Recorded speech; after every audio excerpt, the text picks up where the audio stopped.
Eh bien bonjour à tous. Alors vous avez été vraiment très nombreux ces dernières années à me demander de refaire des vidéos de sabots laser. Alors mes finances n'étant pas illimitées, je peux pas me permettre d'acheter des Master Replica, des ci, des ça, des trucs à droite à gauche partout. Surtout que le prix d'un vrai bon sabre, c'est vite très cher. On est entre 130 € si on en trouve des biens d'occasion à 400, 500, 800, 1500 € en neuf. C'est hors de question, même si je suis très fan de l'univers, j'ai pas les moyens de me permettre de mettre autant d'argent dans un sabre laser. Donc là, je vais vous présenter les différents types de sabres que j'ai. Les trois qui sont sur la droite, ce sont des sabres de combat de chez Saberforge. Le sabre qui est au bout là-bas, c'est un Lenovo. Et ouais, ils font des sabres, hein, mais je vais revenir là-dessus après. Et les deux merdes en plastique qui sont là, c'est des Hasbro.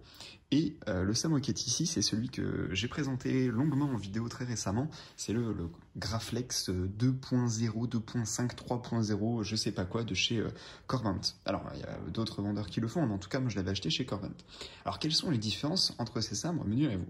Eh bien, tout simplement, comme je vous disais au début, les sabres de chez Saberforge, au-delà d'être de très beaux objets, parce que vous pouvez très bien les acheter vides, hein, donc sans électronique, juste avec le manche pour de l'exposition, de la décoration, auquel cas ils sont beaucoup moins chers.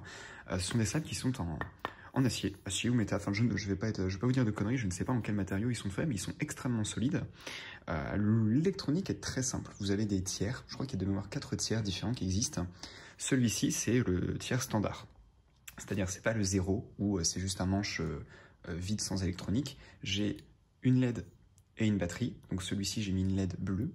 Sur ce modèle-là, on peut changer. On voit qu'on a deux emplacements de clé Allen. Le premier sert à visser la lame que vous allez fixer dessus. La deuxième, sur ce manche-là, va permettre de dévisser le petit bloc de LED. On l'enlève, on déconnecte, c'est plug and play. On déconnecte, on remet le nouveau bloc de LED, on revisse et c'est tout bon. Et c'est pour ça que sur le deuxième sabre dont je dispose, qui est le même modèle, mais comme toutes les finitions sont uniques, j'ai quand même des petites différences au niveau des deux sabres. Vous voyez notamment là où il y a mon pouce.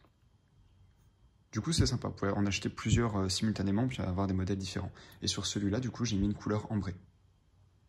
Voilà. Donc lui, c'est pareil. Il a exactement le même niveau de finition. C'est le premier tiers d'électronique. J'ai retiré sur l'un d'eux le support pour les accroches ceintures, parce que du coup, sinon, ça ressemble à ça. C'est pas super pratique de se battre avec ça, honnêtement. Ça casse un peu la prise en main. Alors après, quand on fait des combats de sabre, on a des gants coqués, parce que avant de dire ouais, il fait des combats, c'est ridicule, c'est pitoyable, etc., faut quand même savoir, pour les incultes qui regardent cette vidéo, que au-delà du fait que effectivement c'est tiré d'une saga, hein, d'un film, c'est un vrai sport reconnu en France par la Fédération française d'escrime, qui est encadré, qui est régi par une réglementation. Il y a des protections à voir, il y a des championnats qui ont lieu, et dans certains pays, comme en Italie ou aux États-Unis, c'est extrêmement poussé. Si on prend celui-ci, qui est mon modèle le plus onéreux, mais aussi le plus élégant, je trouve, on voit qu'il y a déjà hop, la petite fixation, justement la petite accroche ceinture, ici. Et justement, c'est à ça que cette partie-là sert. Vous allez la clipser ici, et comme ça, vous pouvez vous promener avec... c'est très pratique. Mais du coup, ce sabre-là, comme il est sur un tiers différent d'électronique, je peux enlever le verrouillage de batterie.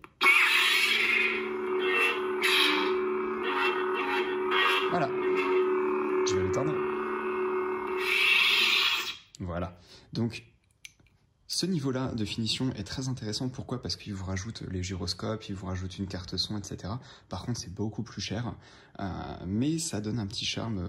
Il faut l'avoir. Il faut avoir au moins un sabre qui fait du bruit dans sa collection. Sinon, bah, c'est pas drôle. Par contre, bah, c'est beaucoup plus conséquent. C'est beaucoup plus mastoc. Regardez vis-à-vis d'un autre. Et le poids, croyez-moi, c'est du simple au double. Hop là.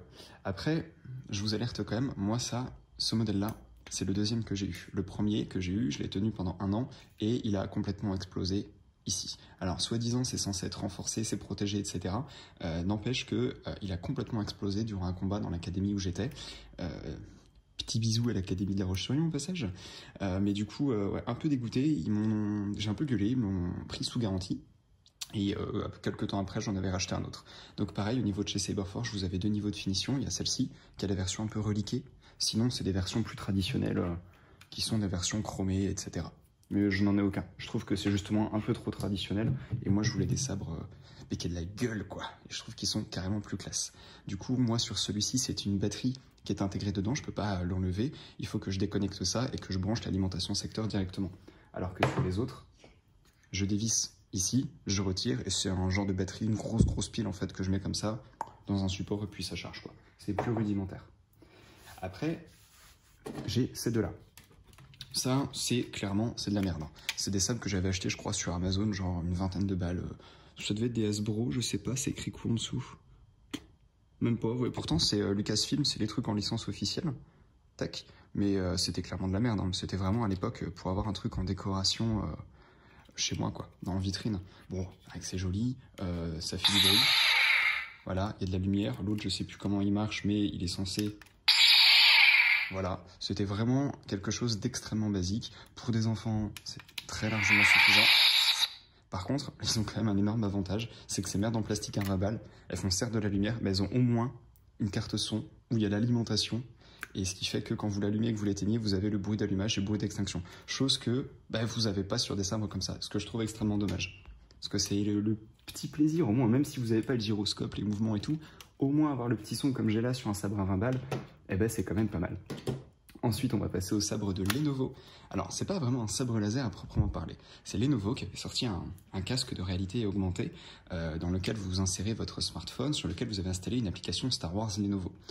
Sur le sol, vous posez un capteur qui est détecté par le casque et c'est le sabre après qui permet de piloter tout ça. Donc, il n'est pas démontable, il n'est pas conçu pour, c'est vraiment le sabre qui est une extension de votre téléphone, de votre application et du casque. Vous avez la petite accroche ceinture au besoin. J'aime beaucoup celui-ci parce qu'il a cette finition chromée, il est en plastique. Hein. C'est clairement du plastique, c'est pas du tout de l'acier comme sur d'autres, mais comme on peut le voir là, les deux sont en plastique, par contre ils n'ont pas du tout la même tête au niveau de la finition quoi. À la base, ce kit-là de Lenovo vaut 200 € pour avoir donc le casque, le capteur et ce sabre-là. Là, depuis quelques semaines, on trouve le pack complet de 200, il passe à 35, 40, 45 €, ce qui fait que ça devient extrêmement intéressant. Le petit embout qui est là, c'est un silicone tout basique en fait. Tac. Voilà, c'est juste en fait pour que le casque puisse capter via ses capteurs la lame. Et ensuite ici vous avez un bouton qui vous permet virtuellement d'ajuster et d'axer votre lame avec votre manche. Ça ne fait rien de plus, il n'y a pas de son, il n'y a rien, c'est dans l'application, c'est le casque après qui permet de retranscrire tout le reste. Mais je le trouve assez sympa. Gros point positif de Lenovo, ils ont fait quand même un énorme boulot en termes de qualité, de finition et autres, c'est surtout cette partie-là. La partie d'habitude qui est en plastique rigide, comme sur celui-ci ou tous les Graflex qu'on peut trouver. Là, c'est du silicone, c'est un peu mou et c'est hyper confortable à prendre en main. Et je comprends pas pourquoi tous les sabres en fait n'ont pas ça. Parce qu'au final, quand vous regardez, tac, si je mets côte à côte, c'est pareil. Hein. Sachant que ça, c'est la version en plastique extrêmement rigide sur du métal que j'ai pour le Corbin à côté. Mais du coup, quand on regarde visuellement, c'est pareil. Pourtant, la sensation, elle est carrément plus agréable ici. Et là, ça ne fait pas mal aux mains. Parce que ça vous défonce les mains. Après, si vous avez des gants, vous ne le sentez pas. Mais bon, c'est dommage. Je trouve que ça, c'est vraiment extrêmement cool. Donc lui, on va le remettre là. Maintenant, on va passer à celui qui est le plus intéressant et le plus réaliste. Alors je vais pas l'appeler Corbin parce qu'en fait c'est le nom du site sur lequel je l'ai acheté, mais ce sabre peut s'acheter dans différents magasins, différents revendeurs, entre de mémoire 170 et 200 $, ce qui nous fait actuellement entre 151 et 178 € si j'ai bien calculé. Il ressemble à ça. Donc attention, eux ce sont pas des sabres de combat, vous pouvez même pas mettre de lame dessus de base. Pas comme un Cyberforge qui sont conçus pour. Et de toute façon, vu comment ils sont conçus à l'intérieur, moi je prendrais même pas le risque de me battre avec, c'est beaucoup trop fragile. Je le détaille bien plus dans d'autres vidéos concernant spécifiquement ce modèle-là, mais il ressemble à ça à l'intérieur. Moi je le trouve très classe. Et du coup, quand on l'assemble entièrement,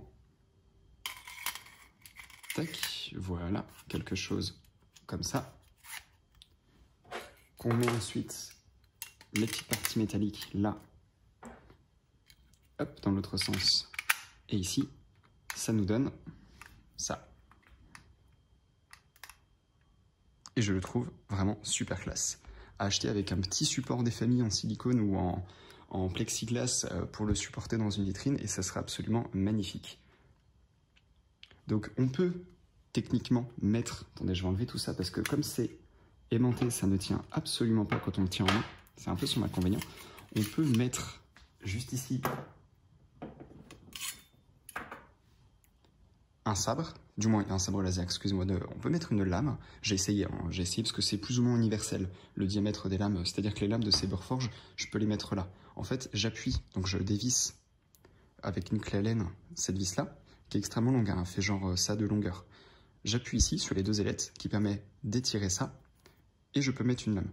Voilà, après, bon, c'est bien pour de la décoration pure, hein, vous n'allez pas vous battre avec, hein, croyez-moi. Sauf que, apparemment, dans d'autres pièces détachées que j'ai trouvées, on peut convertir le bloc en cristal qui est là, pour avoir un bloc neutre en métal, comme ça, tout simple, basique, et donc fixer la lame, et justement, ceci, qui est donc le bouton, va permettre, via le jeu de vis que je vous montre, voilà, ici, de fixer la lame comme on le ferait sur un Saberforge, sauf qu'avec le Saberforge, c'est une clé Allen.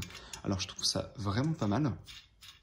J'ai pas testé, hein, c'est de la théorie, mais ça m'a l'air d'être une théorie fiable, parce que vous voyez, quand on regarde à l'intérieur, quand on visse le bouton, on a la vis qui ressort, ce qui bloque la lame dedans.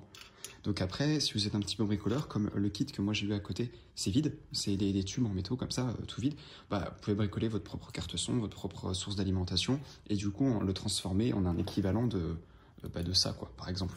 Donc bon, c'est très sympa, ça évitera de casser cette partie-là, et à la limite, ça vous fait un sabre qui est en deux parties, c'est-à-dire qu'il n'y a que cette partie-là, qui est creuse, que vous démontez de la chambre de cristal, et vous le pluguez sur l'autre manche, et derrière vous avez un sabre de combat, et après il redevient un sabre de collection. C'est très sympa. Il y a plein d'autres sabres qui existent, plein d'autres manches, plein d'autres marques, etc. Je ne vais pas toutes vous les citer. Sachez juste que certaines sont de véritables pièces d'orfèvrerie. Hein. Dans ma quête d'un sabre avec une chambre de cristal, je suis tombé sur des mecs, mais c'est des artisans que vous payez genre 35-40 $ de l'heure. Un sabre laser avec eux vaut en moyenne 1500-2000 $. Par contre, à l'intérieur, ça n'a rien à voir avec ça. C'est les mecs qui font vraiment à la main chaque pièce, ils découpent chaque petit morceau de cuivre, chaque petit tube et tout, et quand on les regarde, bon, on comprend le prix. Par contre, c'est vraiment pour les amateurs qui sont fortunés ou des gens qui ont d'autres priorités dans la vie. Par exemple, moi, je donne mon cas concret, hein, j'ai 28 ans, bah, j'ai acheté une voiture il y a 3 ans, je l'ai acheté d'occasion, j'en avais pas besoin. Avant, j'en ai une 206 qui m'avait coûté à l'époque 1000 balles, un truc comme ça. Elle roulait très bien, c'est juste qu'avec l'âge, avec le boulot, j'avais envie de me faire plaisir et de prendre une voiture d'occasion. Bah, cette voiture d'occasion m'a coûté 8000 balles de plus, bah 8000 balles, on peut faire plein de choses. Donc des gens qui vivent en ville, qui n'ont pas le permis, qui n'ont pas de voiture, qui n'ont pas forcément tous les frais, qui vivent avec quelqu'un, donc qui ont des frais de vie divisés par deux, etc. Enfin après, je ne vais pas chercher des excuses à acheter de beaux objets, simplement avant de dire ça sert à rien, c'est trop cher, etc. Il faut bien garder à l'esprit que tout le monde a un mode de vie différent, tout le monde a des envies, des besoins différents, et des moyens différents, c'est accessoirement. L'essentiel, c'est juste de se faire plaisir, de prendre ce dont vous avez envie, sans forcément attendre des jugements des autres. Parce que moi, je le vois bien, hein, ça fait des années qu'il y a des vidéos de sabre laser sur ma chaîne. Certains commentaires, bon, j'en ai modéré beaucoup, j'en ai supprimé mais des centaines et des centaines, parce que c'était des insultes, c'était des critiques, il n'y a aucun intérêt en fait à laisser ça. Je laisse une grande liberté d'expression sur ma chaîne, simplement quand ça va dans des insultes, des critiques, des machins, c'est inutile. Si c'est hors sujet, c'est inutile. Il ne faut pas que ça touche le personnel non plus, il faut que ça reste constructif. On a le droit de dire ouais, j'aime pas ci, j'aime pas ça, ou alors critiquer ouvertement une marque parce que vous avez une mauvaise expérience. Ça, bah, ouais, ok, il n'y a aucun problème, au contraire, ça peut servir à tout le monde. Mais critiquer juste pour dire c'est de la merde, sans argumenter, dire rien, ou dire t'es qu'un con, bah, pour moi ça n'a aucun intérêt. J'espère que cette petite vidéo du coup vous aura permis de voir un peu ce qui existe en termes de finition et autres. Je pense que le Lenovo, il y en a beaucoup qui ne le connaissaient pas. Parce que c'est vrai que ça avait un petit peu fait le buzz à l'époque où il est sorti. Et après, on n'en a plus du tout entendu parler. Parce que c'est vrai qu'à 200 balles, l'application sur votre smartphone avec le casque, bah, c'est quand même super cher. Par contre, si vous avez l'occasion de le trouver, moi je l'ai chopé sur Amazon à 44 €. Un collègue de boulot l'a payé 35 balles. Franchement, vous pouvez vous éclater. Parce qu'il y a un vibreur à l'intérieur. Et du coup, quand vous déviez les tirs, etc., quand vous faites un combat de sabre, bah déjà vous êtes crevé, hein, vous êtes en sueur. C'est vraiment cool. Mais surtout qu'avec les vibrations, vous ressentez en fait les chocs, les coups. Vraiment, c'est génial. Donc si vous avez l'occasion de le trouver à pas trop cher, faites-le parce que c'est sympa. Et au pire, ça vous fait un petit objet de collection sympa à mettre en vitrine. Comme il a cette finition plastique chromée, je le trouve vraiment cool. Et après, pour les Saberforge, c'est pas forcément la peine de me poser 1 milliard de questions. Il y a des années que j'ai pas commandé chez eux. Leur gamme, elle a beaucoup évolué depuis, mais ça reste toujours une valeur sûre en termes de qualitatif. Et si jamais vous voulez vous commencer une belle collection juste en exposition, rien ne vous empêche de prendre le premier tiers de cette marque et donc de commander les sabres laser sans l'électronique à l'intérieur. Ça reste très très joli. Voilà, en espérant que ça vous a aidé. N'hésitez pas quand même si vous avez 2-3 questions. Je ne vais pas dire que je ne vais pas y répondre, c'est simplement que je n'aurai peut-être pas forcément toutes les réponses. Je ne travaille pas chez Lenovo, chez Saberforge, chez Corbant, chez je sais pas qui a fait cette merde-là. Mais je peux quand même essayer d'y répondre. Sur ce, moi je vous souhaite un très bon début d'année 2020 et à bientôt.